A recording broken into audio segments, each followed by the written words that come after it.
de la jodencia. Listo, estamos grabando. Bueno, buenas tardes, bienvenidos y bienvenidas a los que tengo presentes, que son Henry y Cristian, y a los que tengo ausente, que espero no sean los 434 inscritos que tenemos en el taller a nivel universal, que tenemos en la India, en Japón, en la China, en Madagascar, ¿no? En todos lados. Entonces, vamos a empezar la clase y el taller el día de hoy de cómo vamos a tratar el texto. Este es un taller que puede ser el primero, el quinto, el noveno de una formación en narración oral que estamos haciendo con la Fundación Cantemos y el Festival Iberoamericano de Poesía de Fusagasugá.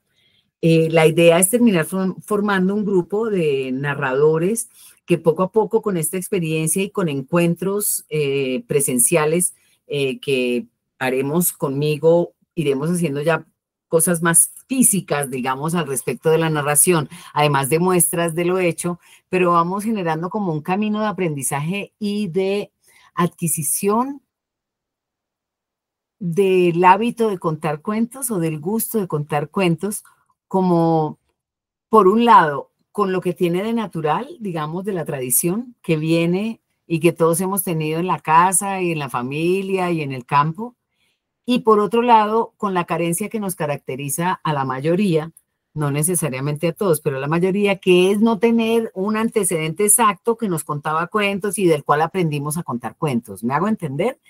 Sí tiene uno en la familia gente que cuenta y tal, pero hay un montón, digamos, de hábitos narrativos y de pericias narrativas que es muy impresionante cuando ves a un narrador que ha aprendido de esas pericias viendo a viejos narradores contar, porque ha visto estructuras, manejos.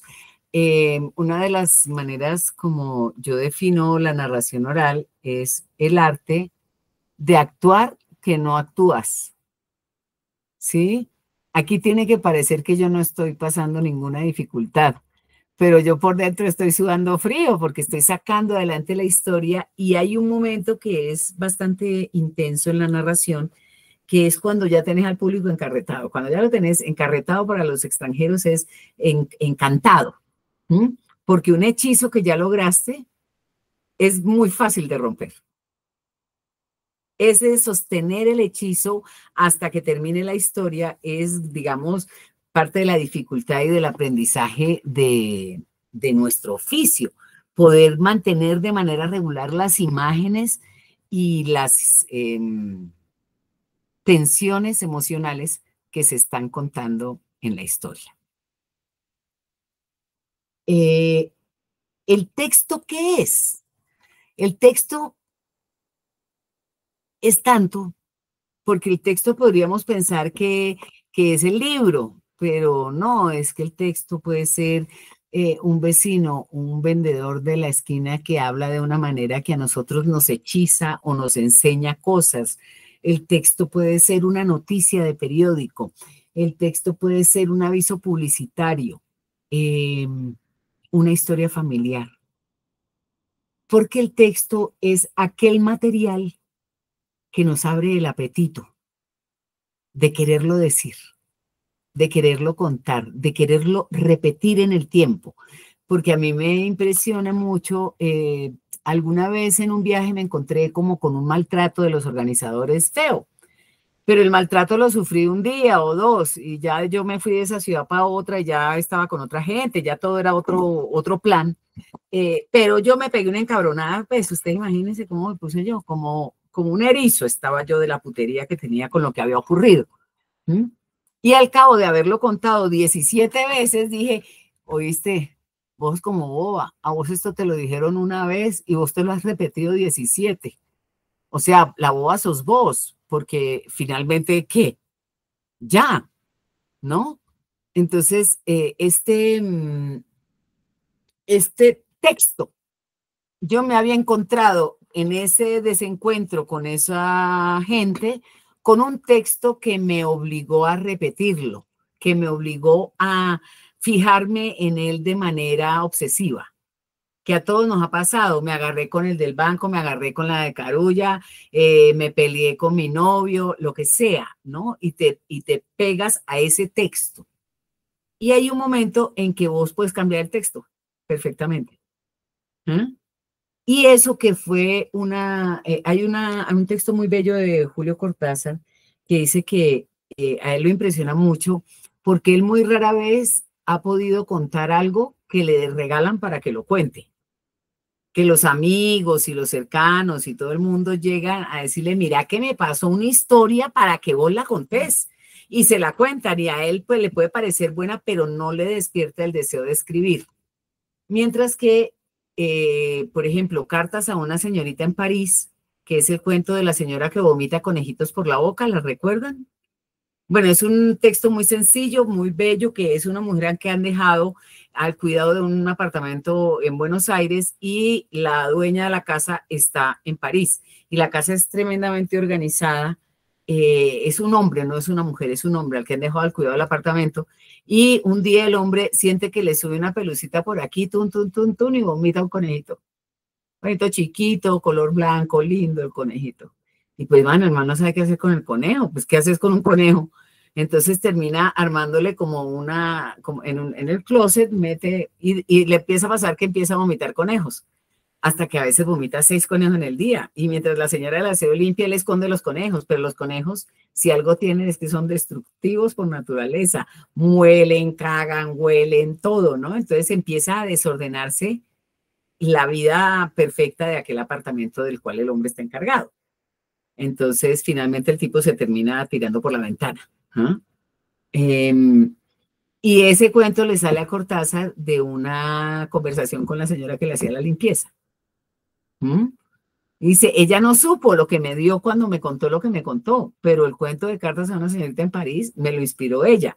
Y yo como narradora oral también me he encontrado millones de veces con que el relato que me inspira a contarlo no proviene necesariamente de que me lo hayan regalado para contar, sino que accidentalmente una conexión como emocional con el relato hace que yo lo quiera narrar. Por eso digo, su procedencia no es en papel. ¿Sí? El relato puede ser una noticia en un noticiero de televisión. El relato puede ser un sueño que tuviste. El relato puede ser, bueno, infinitas fuentes de adquisición de un motivo narrativo. El motivo, ¿qué son los motivos? Ya que estamos entrando en profundidad,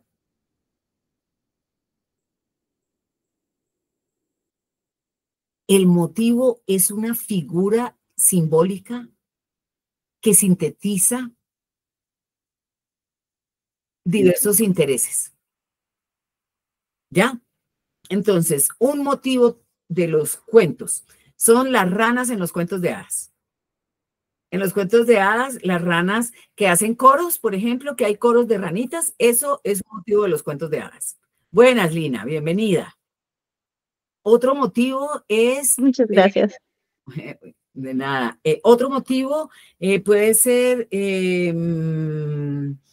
bueno, la rana en las cuentos de hadas, y te vas ahora a algo reciente como Harry Potter, bueno, ya no tan reciente, pero reciente como Harry Potter, y hay escenas enteras del coro de las ranas tocado en el coro de la escuela de magos, que es el mismo motivo. El cuento como de un rey rana, de una reina rana, de unos hermanos que bajan una grada y se encuentran con el reino de las ranas, ese motivo es un motivo universal. Y eso sin yo entrar, ahorita estoy hablando sencillamente del mundo occidental, no estoy hablando ni siquiera del mundo nativo, porque a ver si no habrá cuentos de ranas y motivos de ranas en las tradiciones americanas. Las ranas, las culebras, las serpientes, eso es muy del mundo americano y esos son como los motivos, es decir, grandes figuras como simbólicas que representan distintas energías, a veces del bien, a veces del mal, pero representan distintas energías, ¿ya? Entonces, el texto puede ser cualquier cosa. algo que les contaron, algo que recordaron, algo que se soñaron, algo que se encontraron. Hay una cosa que me pareció maravillosa de descubrir. Hace poco estuve leyendo, mientras escribo, de Stephen King, y decía una cosa que me parecía tan linda, porque el hombre es una belleza. Léanlo si pueden ese texto, es una preciosidad. Que lo que uno narra tiene que ver más con hallazgos arqueológicos que con invenciones calculadas.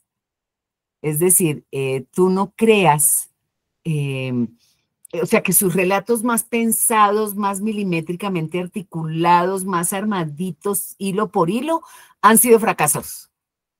Mientras que los hallazgos arqueológicos donde él tiene una intuición como miseria, ¿sí? Como en la película que después fue Misery, ¿no? Que es la mujer que es fan de un escritor y lo secuestra. ¿No la recuerdan? ¿La saben o no la saben?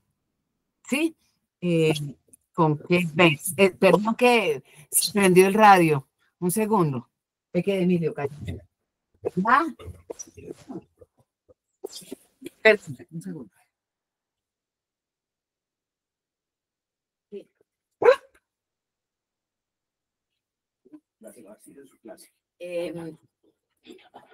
Que a él se le ocurrió la idea, en un camino iba y de repente pensó, ¿y si una seguidora agarra a un escritor de éxito y bueno, llevo esto hasta la punta a ver qué pasa? Y se sentó y en 2 días tenía todo el argumento. Pero le iban apareciendo cosas que no tenía en su naturaleza, con el que él hubiera decidido, sino que le tocaba era completar información que le llegaba, digamos. Por eso habla del hallazgo arqueológico, que es como una caída que te pegas, te da una patada, te despertás y vas despejando, y que el oficio principal es quitarle el mugre a la excavación. Quitarle toda esa arenilla, porque uno se tropieza, se lo encuentra y empieza a intentar no dañar, como un arqueólogo. Y en ese camino es que vale la pena construir un texto. En el camino del hallazgo, donde el mismo texto te enseña de voz y te enseña de cómo es la manera correcta de contarlo.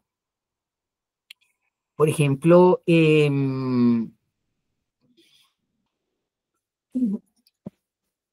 yo tengo un espectáculo de dragones.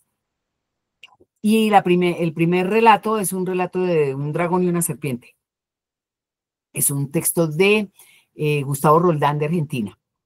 Y a mí me resultó muy claro que ese texto era una estructura. Cuando recibí el regalo del libro y lo leí, tenía pequeños cuentos de dragones variados. Y desde que yo lo leí, yo dije, esto es una estructura. Es decir, tengo una serie de cuentos de dragones que algún día para algo me van a servir. Yo no sabía para qué.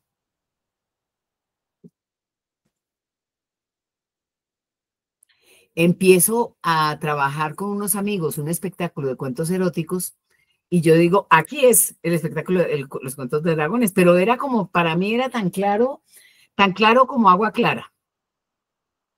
No tenía la menor duda de que era la estructura. Y ya tenía un par de los cuentos eróticos que iba a meter en esa estructura.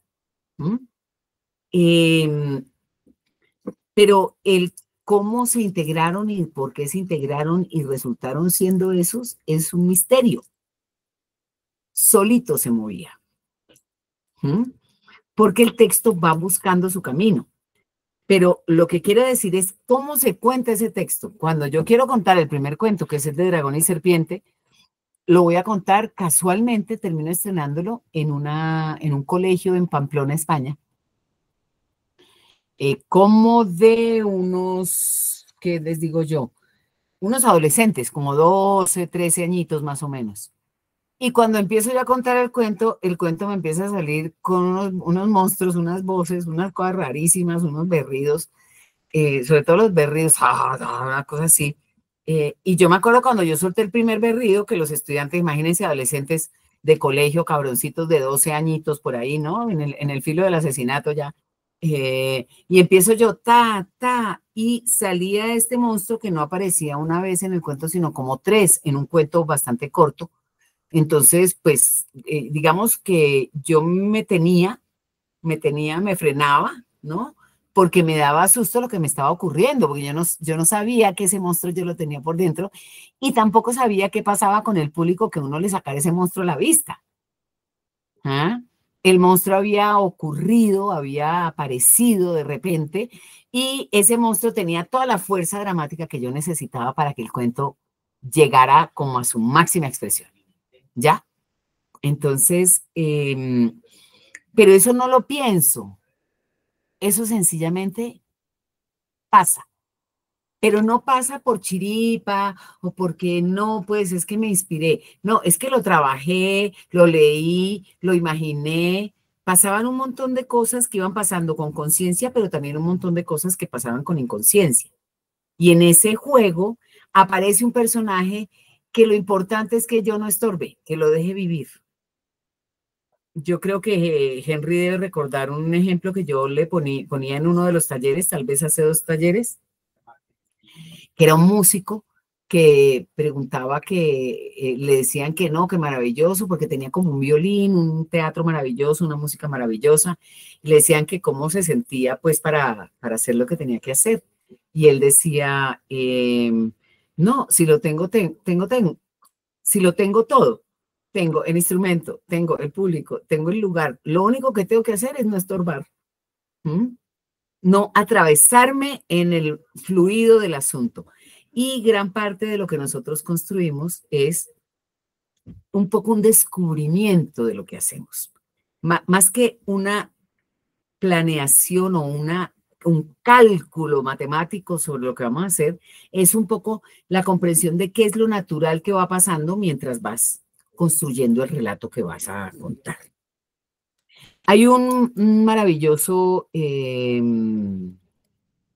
reportero polaco que se llama Kapuscinski. Kapuscinski es un reportero impresionante, no saben qué cosa tan impresionante. Tiene un libro que se llama Ébano, otro libro que se llama Imperio, otro libro que se llama Los cínicos no valen para este oficio. Para contar cuentos uno no puede ser cínico, porque el lugar del cínico es el lugar de la distancia. Un cínico es incapaz de ponerse en los zapatos del otro. Su trabajo es no ponerse en los zapatos del otro. ¿Mm? Porque es la manera como él visualiza la realidad. Y el lugar del reportero o el lugar del narrador es esa pericia exactamente. Ser capaz de ver lo que le pasa al otro. No sé si me hago entender. Percibir lo que pasa en los pies del otro. Porque nosotros lo que vamos a dar es un reporte, no estamos exhibiendo nuestra vida, sino estamos aprovechando nuestros recursos para hacer ver otra vida. ¿Mm? Y eso no lo puede hacer un cínico, porque un cínico inmediatamente va a plantear su postura, o su postura la plantea también el narrador, pero me refiero la mirada fría. Este es un ejercicio de enamorados. Uno no puede narrar lo que no ama. Y cuando digo ama, no me refiero a que sea un amor sereno. Puedes estar contando un cuento brutal de, no sé, de la represión, de una violación, de hace poco una chilena a la que acompañé en un proceso de cuentos. Fue muy impresionante porque la mujer tenía un repertorio feminista, pero sobre todo como de contraviolencia intrafamiliar, que era buenísimo, pero ella tenía como, por un lado, como culpa de contar cosas tan duras o como tan feas. Entonces, mira, justo me está escribiendo, acabo de ver el WhatsApp que me pitó. Y yo le decía, no, mana, usted quiere contar eso, cuéntelo. Usted necesita contar eso para que los otros sepan que esto pasa. Uno no puede ser el que enjuicia el relato. el público va a escoger lo que quiera, el público decidirá lo que quiera y el público pensará lo que quiera. Y tu trabajo es ponerle las cosas encima de la mesa para que escoja y para que decida y para que prefiera. Y para que tenga una experiencia de otra vida distinta a la propia, la vida que tienen los personajes de la historia.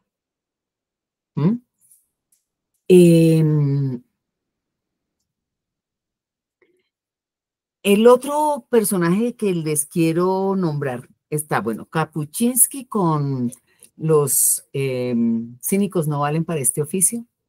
Es que la frase misma me parece una repetición que tiene que hacer uno toda la vida. Y es que este es un oficio de crédulos. Tienes que creer en la historia, porque es también el lugar en el que puedes contar. Yo he visto millones de narradores que básicamente lo que pasa es que no tienen ninguna vinculación emocional con lo que está pasando en la historia. Y si uno va a contar cuentos, uno tiene que creer que los cuentos existen, o que son posibles, o que tienen sentido, o que valen la pena, o que vale la pena por lo menos desearlos. ¿Me hago entender? Porque un narrador que considera que da lo mismo, los cuentos igual todos son mentira. Y uno dice, coño, pero entonces, ¿cómo vas a ser cuentero si quieres pararte en un lugar, insisto, de cínico y no un lugar de cercanía y de ejercicio de la profesión? Entonces hay un francés, que ese es como el otro punto con el que quiero como iniciar nuestro trabajo de hoy, que es Berger, que es un crítico de arte maravilloso que no murió hace mucho, yo creo que como 16, que tiene un libro sobre la crítica, porque él hacía crítica de artes plásticas, pues de pictórica, y de artes, instalaciones y cosas así, pero también hablaba de literatura, de música, y decía que la crítica solo valía la pena si se hacía por amor. Porque la crítica era para mostrarle a otros una sorpresa que uno conocía o que había descubierto y la ofrecía. Entonces, que toda crítica tenía que ser una crítica de amor. Dime tú, Henry, Alberto, Cristian, Camilo, Lina y Viviana, si en este país nosotros conocemos gente así. Poca, ¿no? Porque aquí los críticos te tiran a matar. Sí. Y no hay el ejercicio constructivo, el ejercicio de veo una luz y le doy camino a la luz, le abro el camino, ¿no? Yo le decía a un muchacho narrador que uno tenía, ya siendo, pues, digamos, de los lobos viejos de la narración, uno lo que tenía era que aullar para que los que venían atrás oyeran por dónde había que caminar. Igual si iban a caer y si iban a caer y le iban a cagar y iban a mejorar y iban a no sé qué, pero si yo no aúllo, ¿cómo vas a orientarte? Sí, yo no puedo vivir tus experiencias, pero sí puedo permitirte que el reconocimiento del terreno te sea familiar. Pero no te voy a evitar ni los monstruos, ni las peleas, ni nada, sino el ejercicio. Entonces, desde esos dos lugares que son, desde el principio con Henry hemos hablado de, mi mirada sobre la narración tiene que ver con una mirada de lo poético. Cuando entendamos que estamos más cerca de la ilusión que de lo burdo, estamos entrando en el verdadero universo de la narración. Y no porque yo sea moralista, sino porque la narración ha sobrevivido por eso, porque ha salvado los grandes motivos de la historia humana, ha salvado las grandes campañas del alma. Me decía un día Santiago Mutis que la cultura era muy jodida, que había cogido todos los más grandes valores humanos y los había como escondido dentro de los libros infantiles y juveniles. Entonces los héroes, las gestas, las batallas, la justicia, se piensa cuando eres niño. No, esos son libros para niños, cuando es lo más importante, es con lo que vives el resto de la vida. Pero en cuanto sales de la infancia, eso como que ya no tienes que pensarlo y empieza a haber como un descuaderne interno, obviamente, porque has crecido en el mundo de la gesta y has llegado al mundo como de la banalidad, por decirle de alguna manera, no necesariamente es esa la palabra, pero me refiero, la gesta que sigue siendo importante para ti, ahora ya no se puede decir. Es como en una novela que yo tengo, digo, yo tenía mamitis. ¿Se acuerdan lo que uno llamaba la mamitis? Que era que le daba falta de la mamá. Pero si vos tenés mamitis y tenés 6 años, está muy bien. Pero si vos tenés mamitis y tenés 24, no queda muy bien. Entonces, a uno a los 24 no puede decir que tiene mamitis. Le toca quedarse calladito. Porque uno luce, así tengas mamitis. Tenés 24, pero tenés mamitis. Tenés 24, pero tenés inquietudes sobre la justicia, sobre la equidad, sobre la no sé qué, sobre... Pero entonces ya te dicen que esos son pendejadas, esos son cosas de niños, son cosas de muchachos. ¿Mm? Porque la cultura se ha construido para guardar todas esas grandes cosas en un lugar que no sea peligroso, más o menos. Bueno, entonces desde estos dos lugares, no somos unos cínicos. Y toda relación que tenemos con el texto es una relación amorosa.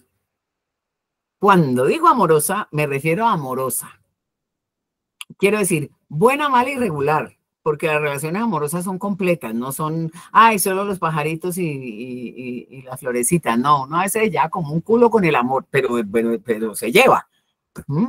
Pues lo mismo pasa aquí, los cuentos y la relación que vas a tener con este oficio y con estos textos, a veces será una relación fluida y a veces será una relación rara, difícil, complicada. Que sea complicada no quiere decir que no te enseñe muchísimo. A mí lo que más me ha enseñado en la vida son las historias que más trabajo me han costado. No me han enseñado para sí mismas, tanto como me han enseñado para otras historias. ¿Sí? Para sí mismas me han servido, pero para otras he aprendido unas cosas que uno dice, vea, yo nunca hubiera esperado saber esto. ¿Y de dónde lo aprendí? Vea, allá donde me iba así como patinando como en el filo de la navaja. Entonces, desde estos dos lugares y desde una conciencia de toda la posibilidad creativa que tenemos. Esto, la imagen que es más fácil de explicar es, en los griegos cuando le dicen a uno que ahí está el toro, o que ahí está el Pegaso, o que ahí está, uno mira y dice, coño, pues será un Pegaso, y si lo dicen, será, ¿no? Pero no es que uno a primera vista viera el Pegaso y a primera vista viera, se lo dibujan y todavía no lo ve, ¿no? Es finalmente un acuerdo, es una convención. ¿Qué hacemos? Pero es una manera de unir los puntos para dar una lectura del mapa que tenemos. Entonces, en la cabeza uno tiene varios universos que conviven, que avanzan, que van unos con otros. Y esos universos empieza uno a poderlos asociar de distintas maneras. Amarrar aquí, llevar allá. Creo que a todos nos ha pasado eso que, por ejemplo, conoces a alguien y te cae mal y no sabes por qué. Y la persona perfecta, buena persona, normal, pero no te cae bien. Resulta que después de un tiempo te das cuenta que tiene la misma nariz que Perico de los Palotes, que tiene el mismo olor corporal que María Petuna de las Flores. Y uno dice, hijo de puta, claro, no es este el que me estaba cayendo mal. Lo que pasa es que me recuerda a alguien que me cae mal. Y como me molesta, pues me llega y me molesta, me cae mal.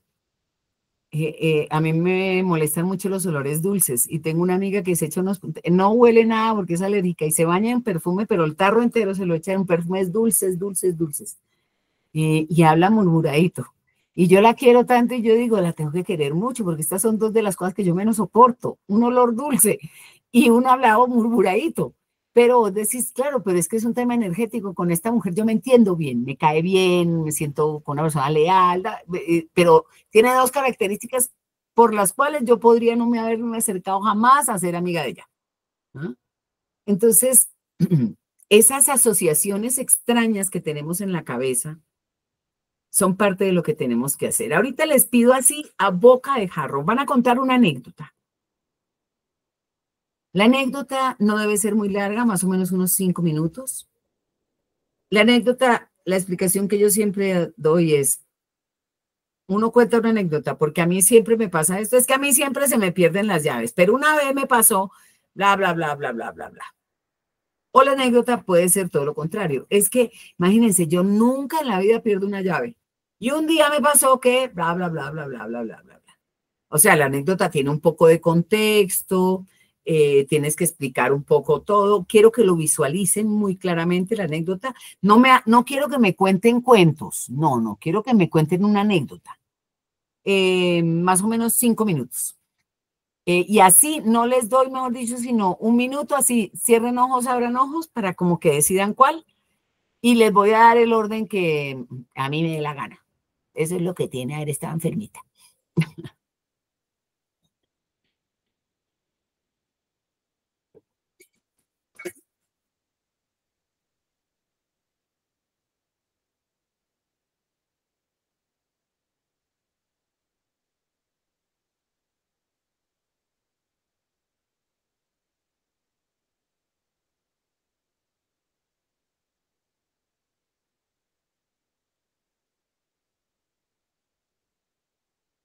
Listo. Henry. Yo estoy acá. Sí, no, a Arran- mí me pareció como si se me hubiera perdido la señal, pero no, ya la tengo. Entonces va primero Henry, va sí, segundo Viviana, va tercero Cristian y va cuarto Lina. ¿Ok? listo. Vale, Listo. De una, compañero, adelante. arrancamos. Bueno, pues esta anécdota es de mi época cuando hacía las veces de docente en una institución educativa, en un colegio, y estaba con el grado tercero. En el grado tercero había un chico que se llamaba Carlos, que tenía fama de peón, ¿Peón y qué es? peón, que tira peos. Ah,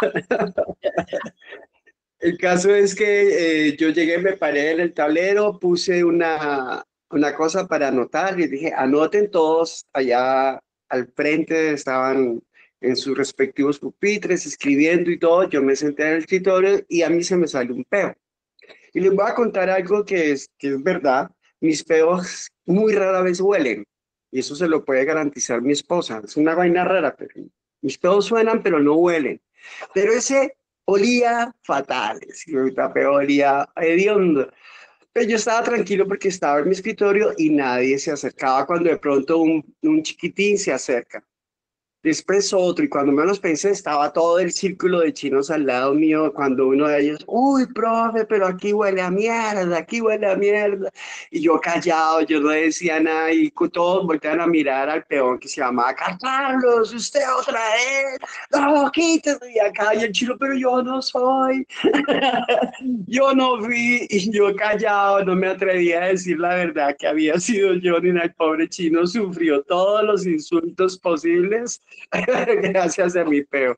y no lo salvaste. ¡Qué maldad! La maldad de Godoy. Me daba vergüenza decir que eso estaba debajo mío. Y Ya, esa fue la anécdota. Ahí esto es casi breve y una cortita.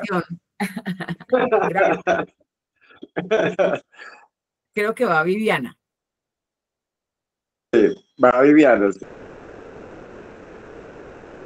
Hola. Hola. Bueno, yo soy Viviana. Creo Hola, que Viviana. les voy a contar una anécdota de por qué estoy tomando este curso. Dale. Resulta que de pronto no me es muy fácil como contar historias o contarle a los demás sobre mí. Y estoy en la etapa de mis primeros trabajos. Entonces, entro al mundo laboral. Y conseguí mi primer trabajo. Eh, para mí era súper bien como saber qué hacer del trabajo, cumplir con el trabajo y ya está. Entonces hago yo mi trabajo y me voy para mi casa y ya no, como que no, pensé que fuera como más importante o también muy importante relacionarme con las personas con las que yo trabajaba, sino que voy, hago mi trabajo y está súper perfecto. Termino yo casi 1 año de esta experiencia laboral y me llama mi jefe, bueno, mi supervisora, para ver si yo seguía laborando este nuevo año, ¿no? Y yo como muy tranquila, bueno, la persona iba a hablar conmigo, está bien, de pronto como socializar un nuevo contexto del lugar donde íbamos a trabajar, pero no, la verdad era que no, ella solo iba a hablar conmigo porque necesitaba que yo hablara más, hablara más con mis compañeros, fuera más como abierta a contar cosas, a hacer chistes y yo, no sé, me parece como innecesario y como que es muy difícil, entonces ahorita que tú dices, vamos a contar una anécdota, yo quedé en shock. Y yo que hoy les voy a contar, ya no sé qué voy a hacer. Y entonces, lo único que se me ocurrió fue esto. Muy bien, bien. Claro, muy La bien. anécdota. Gracias, Viviana. Bueno, Por algo se empieza. Claro. Bueno, voy yo, entonces.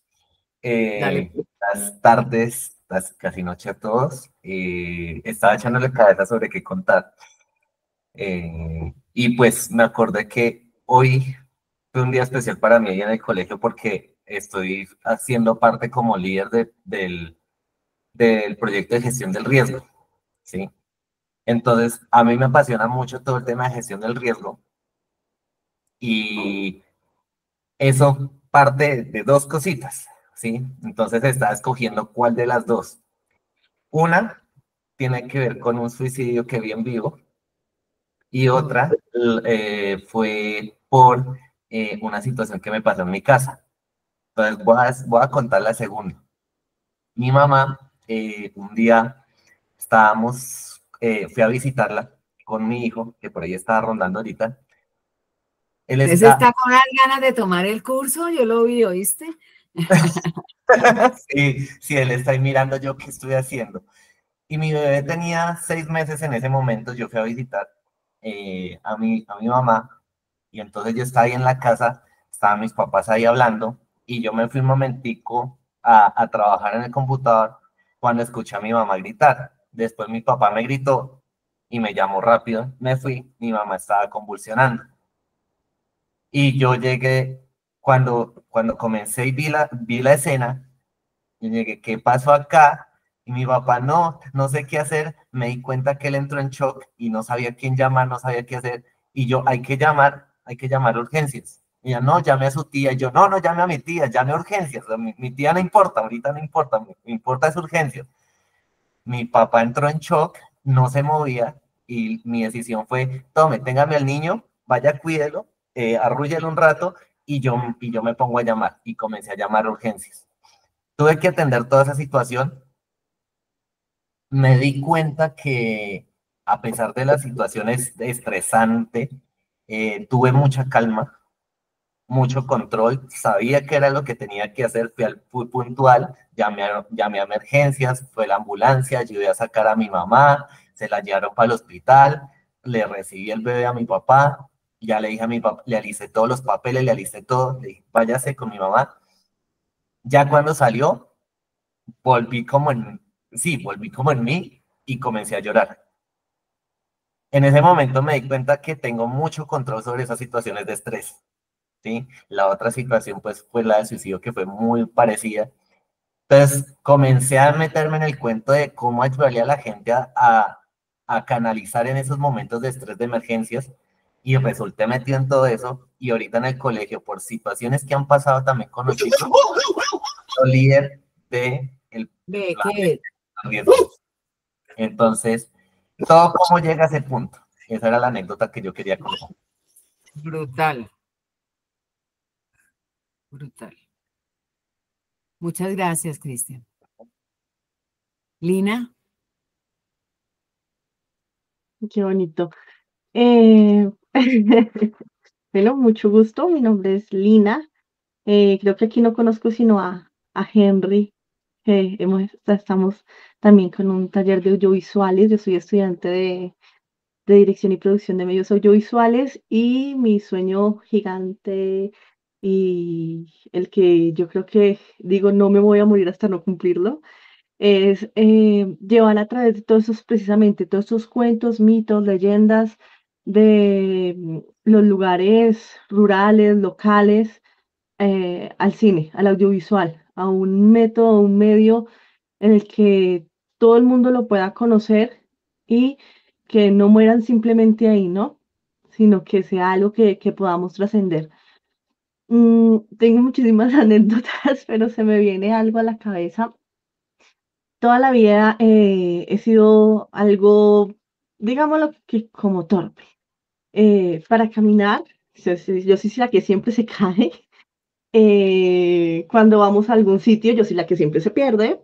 Y soy a la que nunca, nunca jamás deben dejar el GPS, por favor.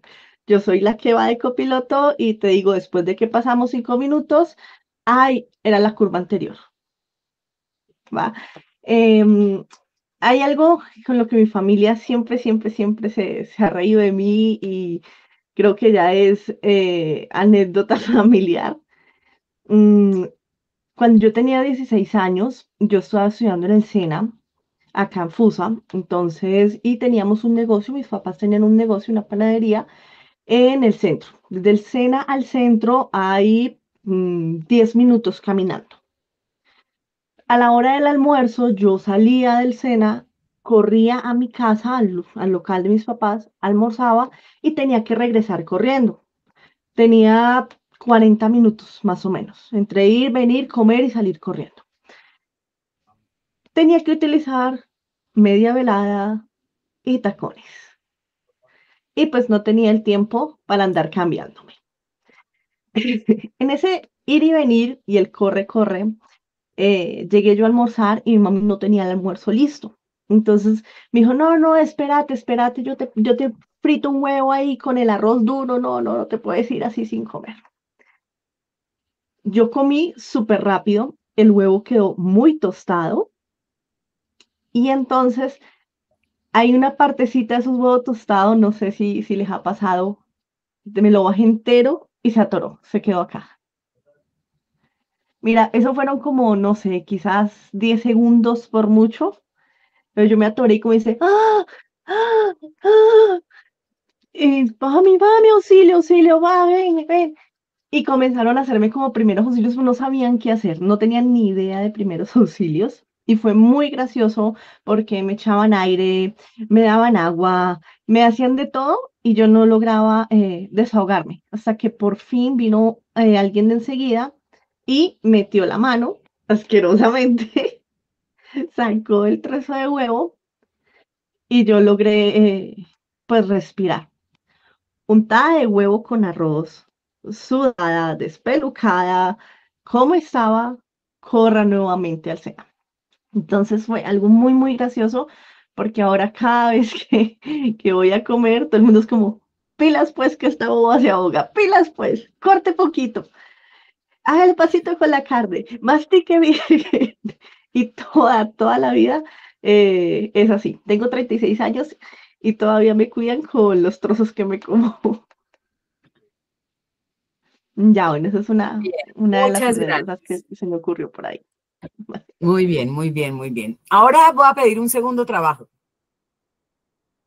Las conclusiones las hacemos más adelante. Les voy a dar, son 5 para las 7, hasta las 7, para que escriban la anécdota escrita, lo que acaban de contar. Digamos, por ejemplo, Lina alargó, le va a tocar resumir para poder escribir. Hizo mucho antecedente explicando que era torpe. Entonces, para escrito lo va a tener que decir más corto, pues, porque le va a tocar. Entonces, 5 minutos. Todos están, ¿cierto? Todos siguen aquí. No se me han ido. Hola. Seguimos, Sí, seguimos. estás. Oh, aquí Ah, estoy. listo. Entonces, tienen 5 minutos. Ya nos vemos.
Están a 2 minutos, a 2 minutos. Ahí vamos.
Bueno, listo. Cristian, empieza tú leyendo que Henry anda con un lidito de conexión. Ok, no he terminado, pero ya estoy como... Bueno, tengo les gran- doy 3 minutos más. ¿Sí? ¿Les sirven o no? Sí, Ya está. Sí, sí, listo. creo que está Sí, sí, bien. porfis. Vale. Gracias.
Listo.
Bueno, ya, ahora sí, como lo tengan, lo necesito. Ya, ahora sí. Listo. Yo voy a tomarme el atrevimiento, muchachos, de tomarme un caldo, porque la verdad es que llevo 2 días, 3 días sin comer, entonces me va entrando poquito a poco la comida. Entonces voy a apagar la cámara para que no me vean tomarme un caldo y digo, no tiene como mucho sentido, no va a ser, es como si me lo estaría tomando en una tacita, pero mejor así. O les molesta, si no lo hago, no lo hago, disculpen. Tómate tu Sin caldito ahí problema. tranquila, sin Es que me toca problema. estar hidratada, es que no estoy hidratada, entonces me va dando como una moridera, como de, ay, digo, no, algo de sal que me termine de Sí. levantar. Bueno, Bueno, yo, siguiendo el orden, yo comienzo para que mantengamos el mismo ah, orden. vale, listo. ¿Sí? Listo. Entonces, como es escrito, pues lo voy a leer, ¿no? Eran Sí, las 10 de la mañana, voy a comenzar, ¿no? Eran las 10 de la mañana, me encontraba dictando clases en el grado tercero de primaria, un día tranquilo como cualquier otro. Sin embargo, por esas cosas del cuerpo y de la vida, se me salió un peo apestoso, uno increíblemente apestoso. Sin embargo, no me preocupé, pues los chicos estaban en sus sillas trabajando y yo en mi escritorio muy tranquilo. Luego se desata el caos. Todos por alguna extraña razón, se les dio por acercarse a donde yo me encontraba y no pasó ni un segundo para que uno de los chicos se pronunciara de la siguiente manera. Profe, aquí huele a mierda.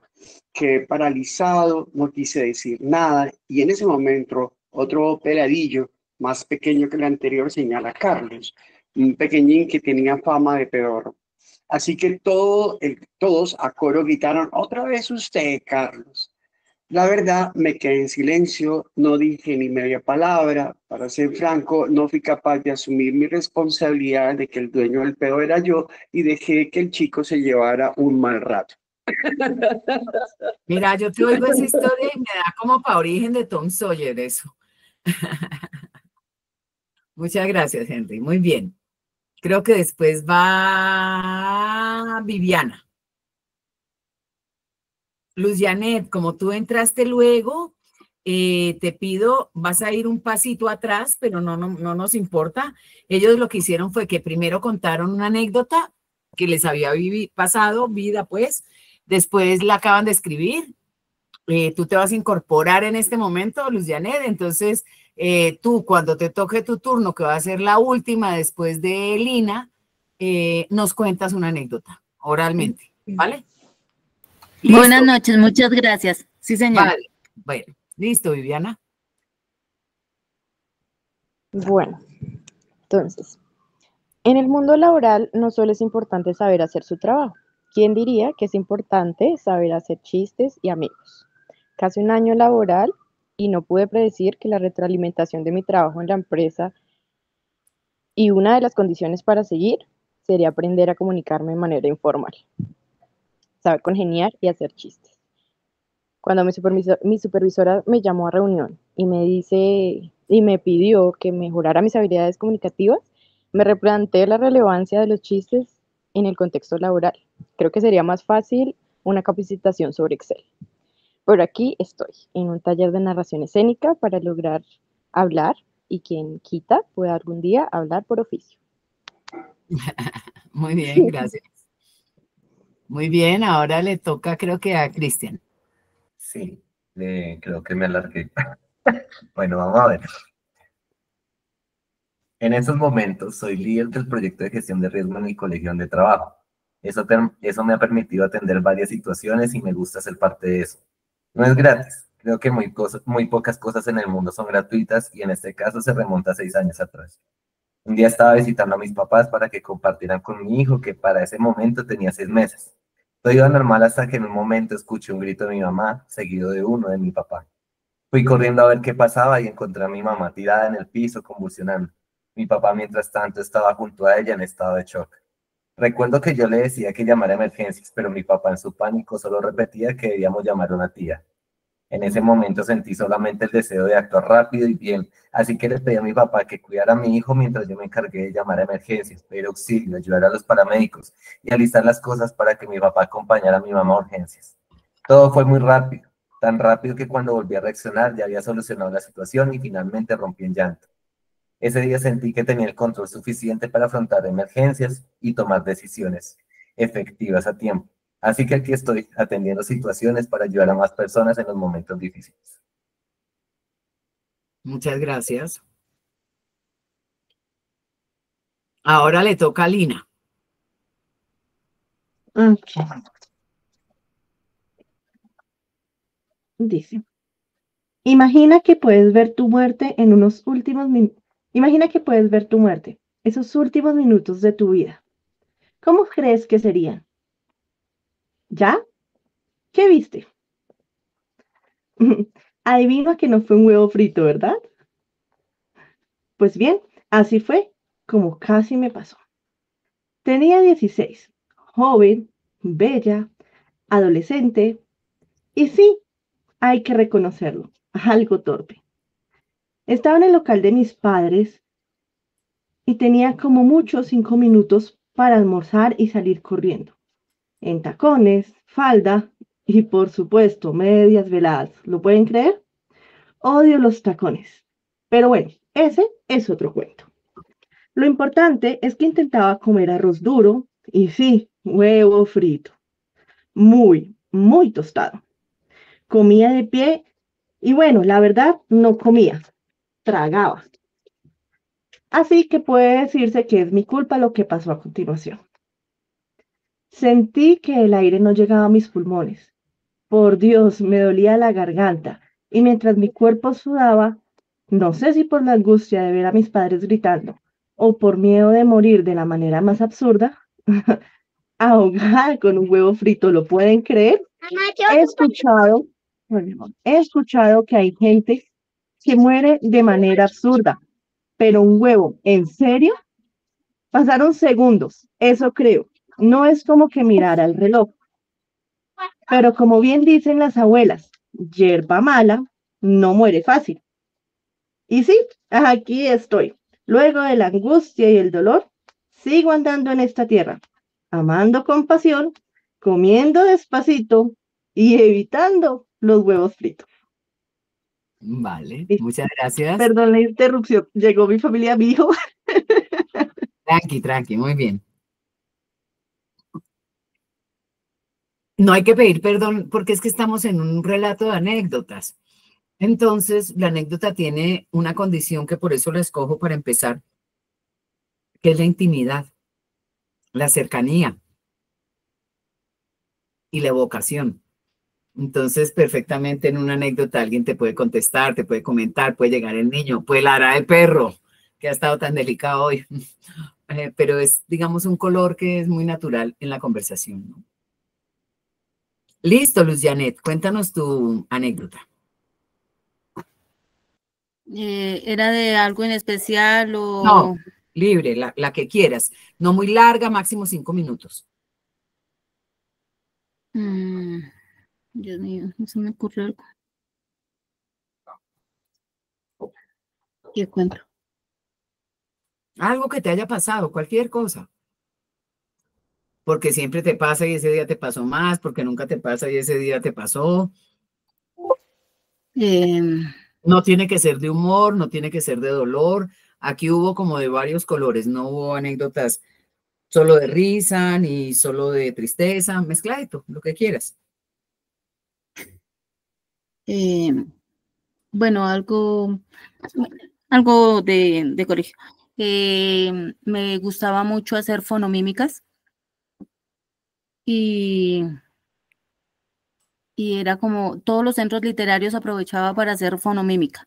Creo que ya en décimo, creo que ya como que ya los profesores estaban como saturados de mis mímicas y me vetaron de, ya no más, ya no más fonomímicas.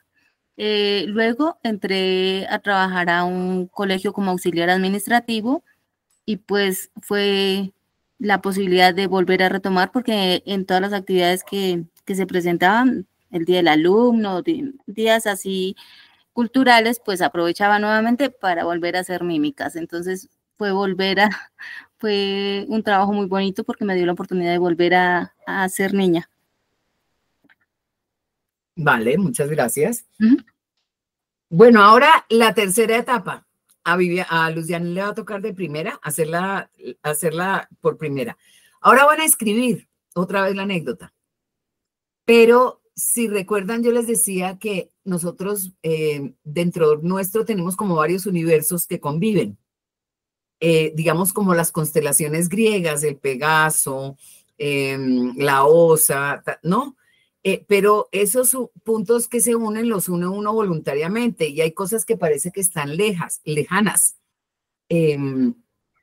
Entonces ahorita quiero que vuelvan a escribir la anécdota, pero con relaciones y palabras donde uno sí entienda lo que están diciendo, todo lo que nos contaron, pero la manera de conjugar las palabras, los adjetivos, los sustantivos, los mismos verbos, no son los que usaría uno hablando normalmente, sino un poco como haciendo lo que digo, uniendo puntos de universos divergentes, ¿no? No sé, esa pared tiene piel de ébano. Pues es que, no sé, decirle piel a una pared es un poco raro. Me refiero como a ese tipo de combinaciones que no es que me hagan metáforas, sino que hagan asociaciones libres y vuelvan a escribir la anécdota de esa manera. Por favor, tienen 5 minutos. Tania, no entendí. Luz Janet, vas a escribir la anécdota, pero cuando la escribas, lo que nos contaste de yo hacía esto cuando chiquito y después se me repitió cuando grande, quiero que lo describas con palabras que no sean las habituales, Ok, con adjetivos que no sean los habituales. Yo era una niña inquieta, diría yo, por ejemplo, pero decir, yo era una niña poco llena de calma, no sé, por decir una tontería. O yo era una mujer chiquita, es decir, como una niña, pero ya poco llena de calma. ¿Vale? vale. Listo. 5 minutos.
¿Cómo vamos? ¿Cómo vamos los niños y las niñas? Más difícil porque ya uno comienza a pensar cómo decirlo de otra Decirlo manera. distinto. Vale, Sí. bueno. Pero les doy, ¿qué? Les doy 5 minutos más.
Buenas, ¿cómo vamos?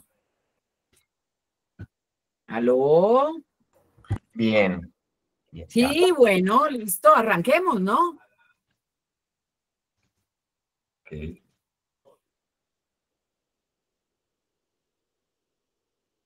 Volvemos con el mismo orden, ¿cierto?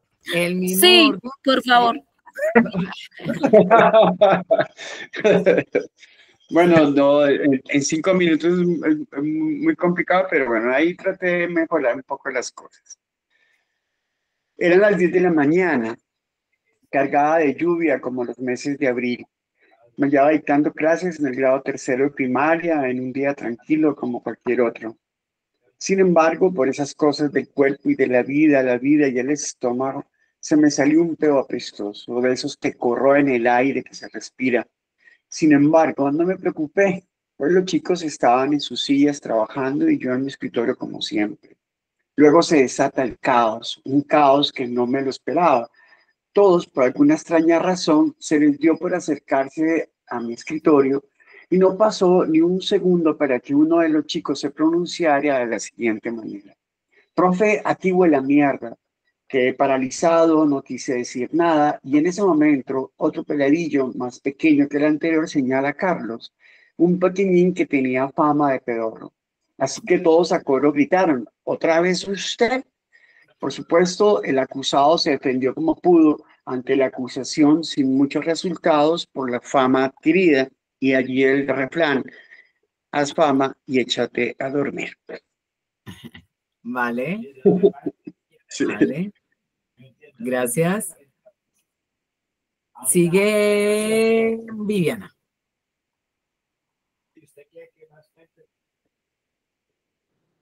¿Voy yo? ¿Sí? Ay, auxilio. ¿No puede seguir alguien más? Es que creo que este ejercicio fue más difícil y no he podido construir algo decente todavía. No importa, no importa. Muéstranos lo que tienes que nos va a servir. Cuéntanos.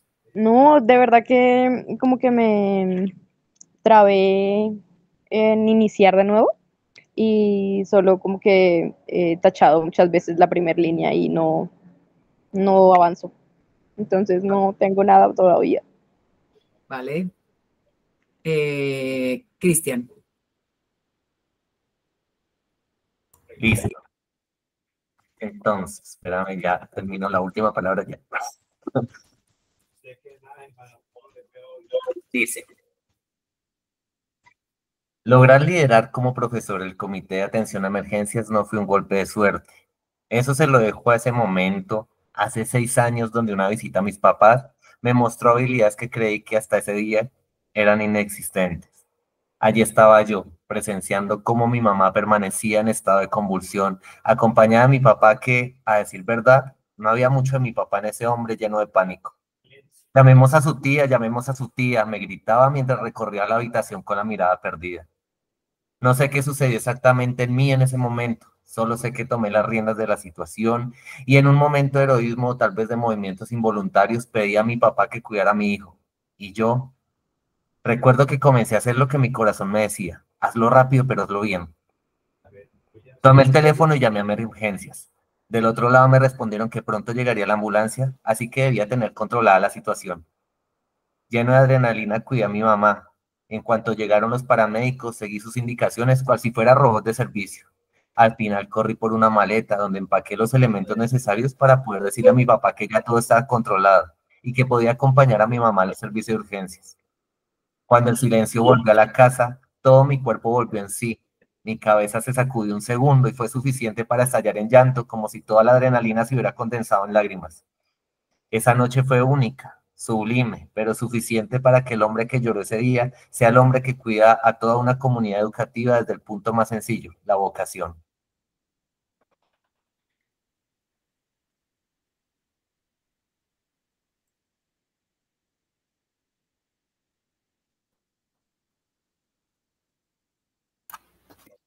Ay, no es fácil, pero bueno.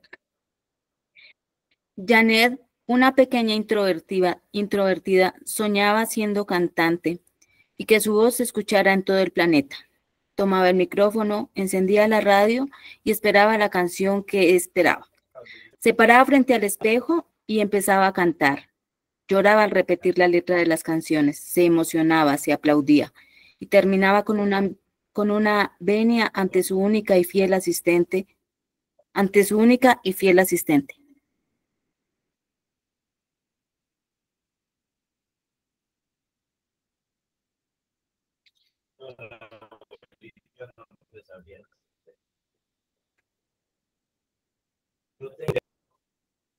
Gracias. Ya, disculpa, Luz. Ya. ¿Podrías leer las últimas 3 líneas, por favor? Se paraba frente al espejo y empezaba a cantar. Lloraba al repetir la letra de las canciones.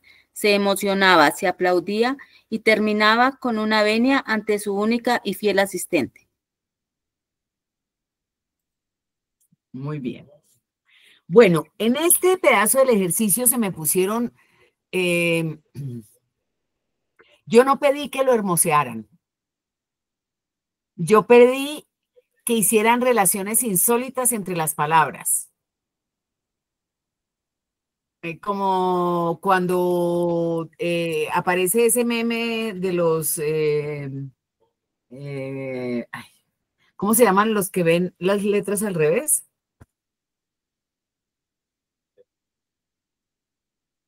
¿Cómo es que se llama esa enfermedad que es que el niño lee, pero no lee la palabra al derecho, sino se le cruzan las letras? ¿Dislexia? Dislexia. Que hay una vez los disléxicos también somos persianas.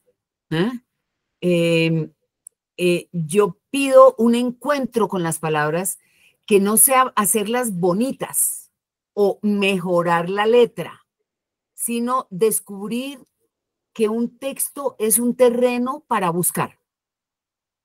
Pero la belleza no se busca de manera como infalible. Para buscar la belleza tú tienes que hacer recorridos que te permitan explorar territorios nuevos, accidentalmente cometer errores, hacer combinaciones de palabras y verbos y adjetivos que no combinan, pero que funcionan. A mí me impresiona mucho cuando hablo con extranjeros. Conozco un par de extranjeros bastante que hablan español, pero no aprendieron formalmente.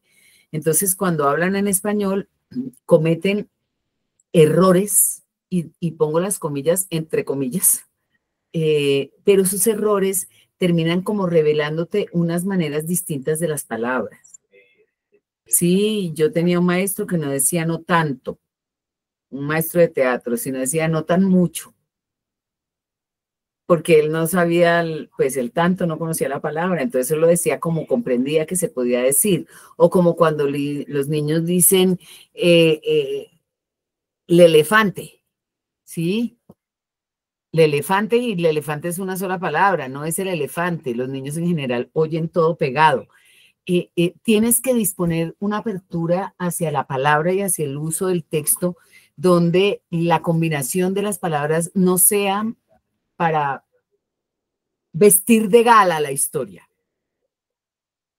No se trata de vestir de gala el manejo del texto. Se trata de descubrir qué palabras cuentan esa historia. ¿Cuáles son las verdaderas palabras de esa historia? Yo he escuchado versiones de La Caperucita Roja, donde uno escucha un cuento que todo el mundo se sabe, que uno ya se lo sabe, que uno ya está, digamos, pasa de La Caperucita Roja.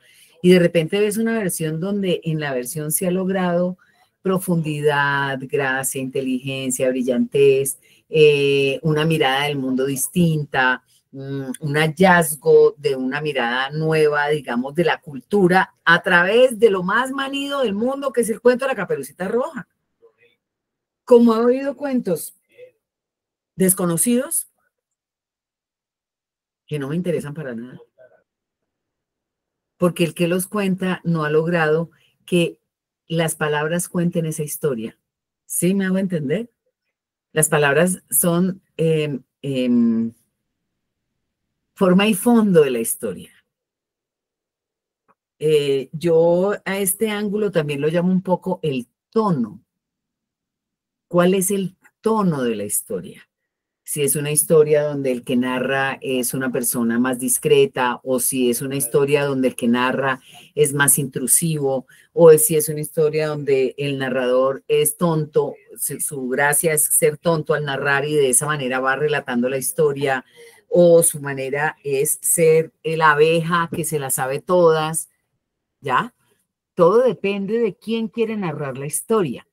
Y ese manejo del texto depende de una actitud y una lectura que voy a recuperar lo que hemos hecho.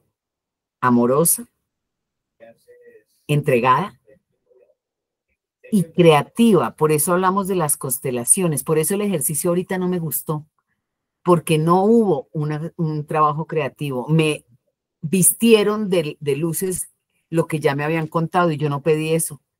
Lo que yo pedí fue muy claro. Combinen palabras que no correspondan. O sea, Henry, soy maestro, estaba yo siendo maestro, instructor, capitán general de magos en un colegio.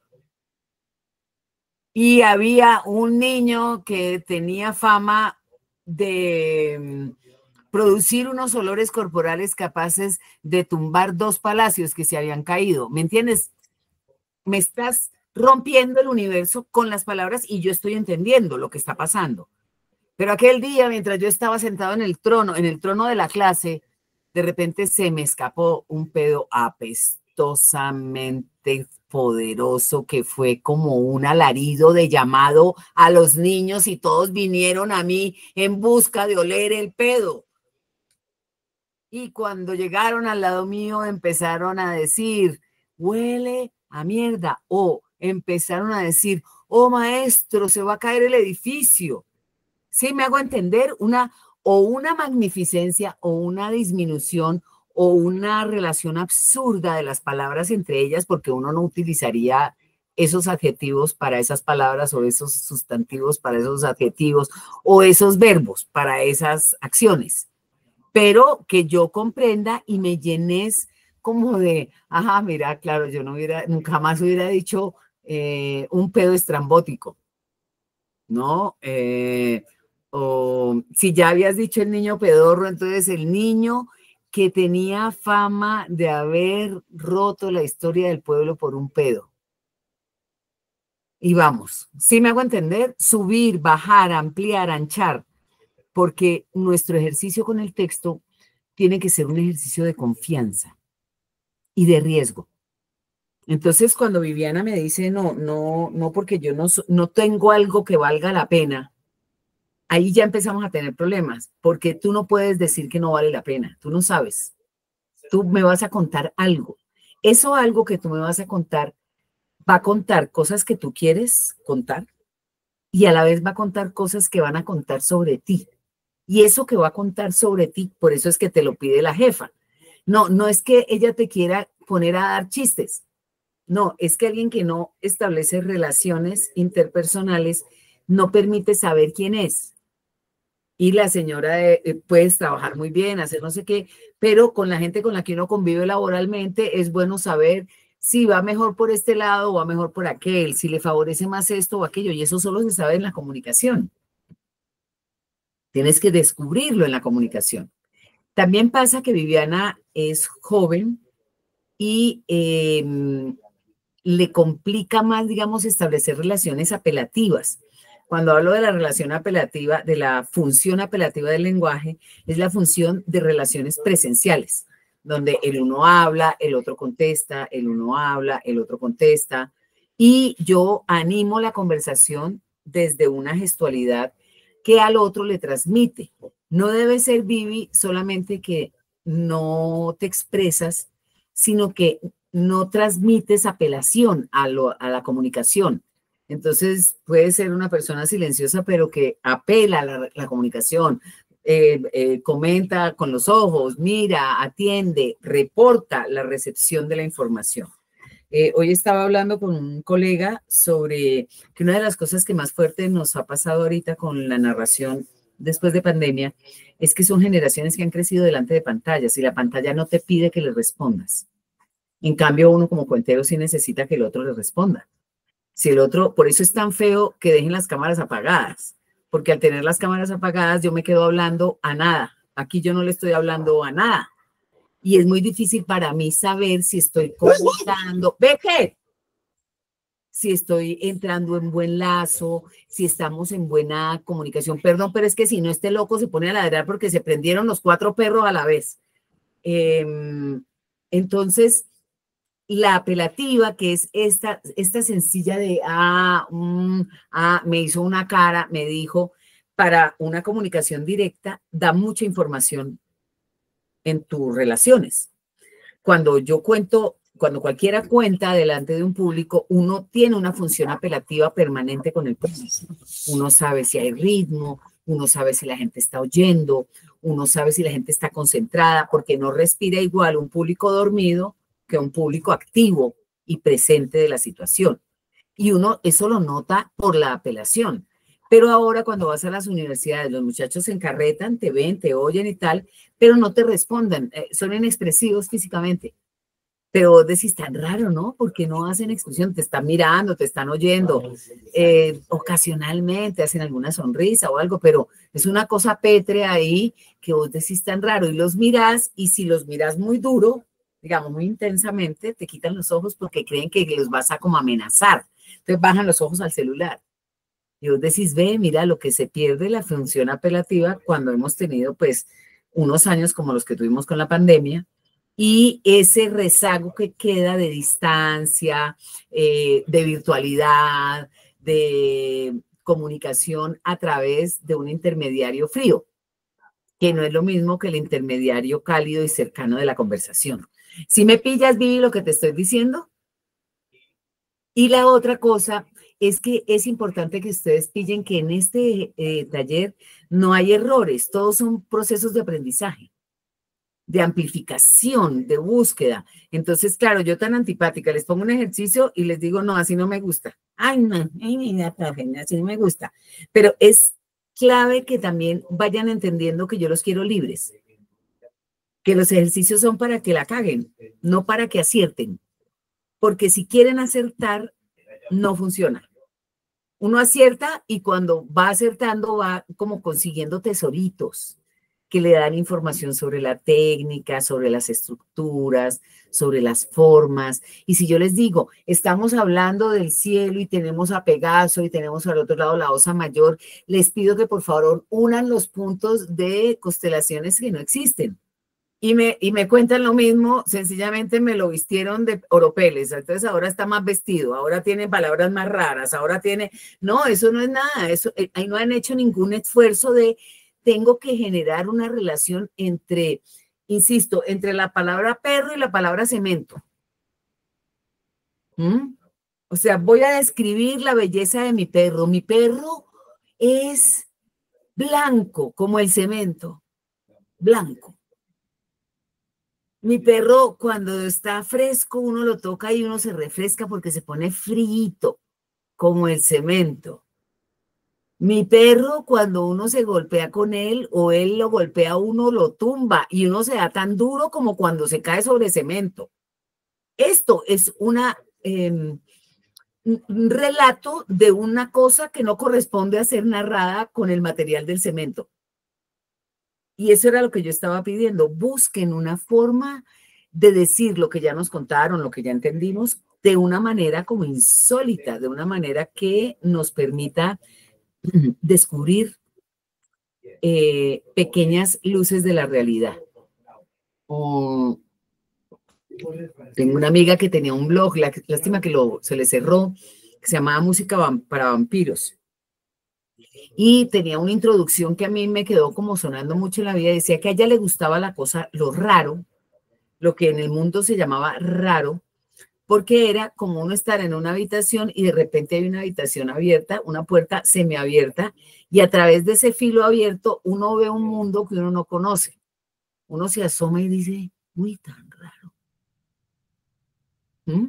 Que por eso a ella lo raro le gustaba, porque era como abrir una ventanita y mirar algo que desde donde ella miraba jamás había visto.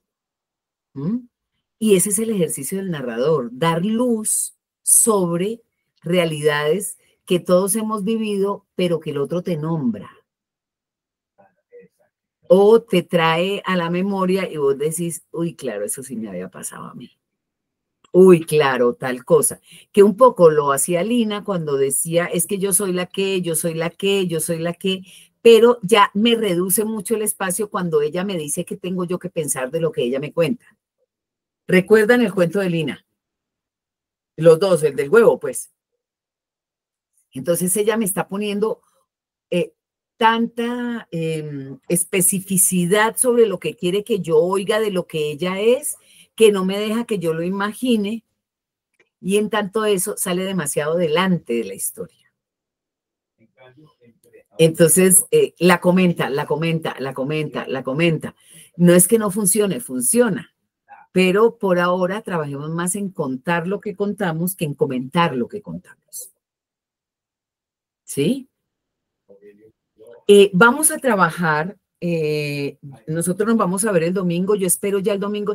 Es que tengo una selección de cuentos tradicionales bastante interesante que es con la que ustedes van a trabajar.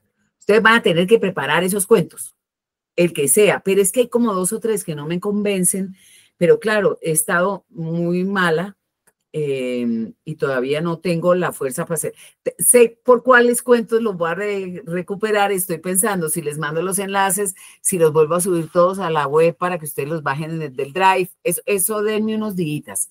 Yo creo que como en una semana se los tengo ya organizado, ¿vale?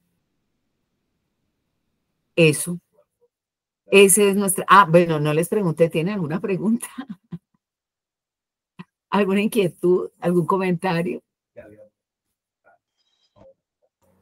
No, pues muy oportuno lo que acabas de decir. Lo que pasa es que en 5 minutos y a quemarropa es como complicado. Claro, y también hay otra cosa, Pero, Henry, que tenés toda la razón, y es que lograr explicarse bien lo que estoy pidiendo, creo que lo hice mucho mejor después, pero no lo sí, hubiera logrado explicar así antes. exacto. Porque en este momento sí ya quedó bastante claro lo que estabas pidiendo antes. Claro, Pero yo creería que para la próxima sesión sería interesante hacer el ejercicio que propones con esta misma anécdota. O sea, exacto, y volverlo a y retomar y con la volverlo a hacer. combinación de palabras insólitas. Hay Insólitas. algo en todos, una cosa que les advierto que detengan de una vez, que es como la moral, ¿no? Desde ese día aprendí que, desde entonces yo sé que, porque ahora yo represento a... No, estamos contando una anécdota. O sea, si yo les cuento la anécdota de la hospitalizada del sábado, yo no les digo desde el día que entonces salí del hospital, aprendí que los médicos de emergencia está. No, me pasó esto y lo mandé a la mierda y me dieron esta pastilla y llegué al hotel y no sé qué, y bla, bla. O sea, estás contándola. No estás haciendo morales, no estás aprendiendo. El narrador no es alguien que te va a enseñar lo que tienes que aprender, porque ese no es tu trabajo. Ese es trabajo del orientador. O sea, cuando Cristian dice, yo me encargo de la orientación del riesgo en un colegio y me he tenido que enfrentar y descubrí que tengo esta facilidad, esa es su facilidad como orientador, pero él como cuentero no tiene que dar esas razones. Él podría contar tonterías. Yo tengo un amigo que cuenta pendejadas una detrás de la otra y son buenísimas. Él te cuenta la historia de Adán y Eva, no, la historia de Adán y Eva, no, la historia de Noé. Se demora 20 minutos describiendo una bata de baño y después dice, pero no se había encontrado la seda, por tanto no había seda, por tanto no había diseño, por tanto no había bata. Y sigue contando la historia de Noé.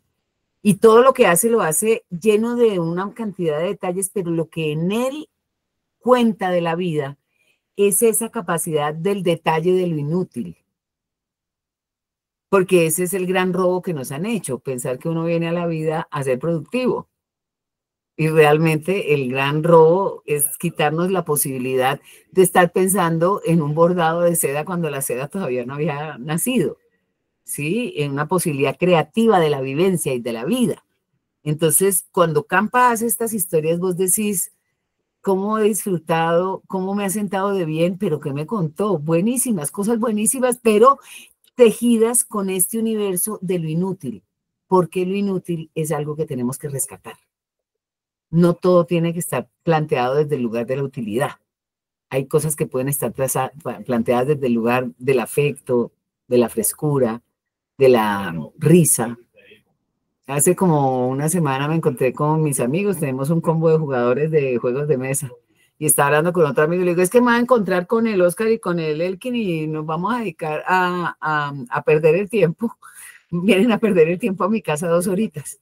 Entonces se atacó el amigo y me dijo, verdaderamente, es que si uno no pierde el tiempo, como que es que ese es el tiempo de verdad que tú tienes tuyo, es el que pierdes. ¿Mm? No el tiempo, el trabajo, el dinero, todas esas cosas, pero un poco cuando estás en este tipo de trabajos, el ejercicio es un ejercicio de recuperar esa libertad, la libertad del tiempo. Eso era, mis niños. Nos vemos el domingo. Mis estimados, ahí en el chat les acabo de compartir nuevamente el link del curso, porque es importante que ustedes se unan al curso. Para hacerlo, crean una cuenta con una contraseña fácil de recordación, con su correo electrónico, y le dan unirse al curso para que puedan ver las sesiones que se están dando, y cuando Carolina nos pase los documentos, los textos de lectura van a estar colgados allí. Entonces es importante que creen su usuario con su contraseña, que es muy sencillo. Cuando no pueden asistir a alguna sesión por X o Y motivo, lo pueden ver en diferido. O sea, facilita todo, ¿no? ¿Listo? Estimado, ¿vale? Muchísimas gracias. Nos veríamos entonces, Dios mediante, el día domingo, 10 de la mañana. Y buen viaje, Carolina. Sabemos que te vas para España, entonces, bon voyage. Merci beaucoup. Chao, chao. Que estés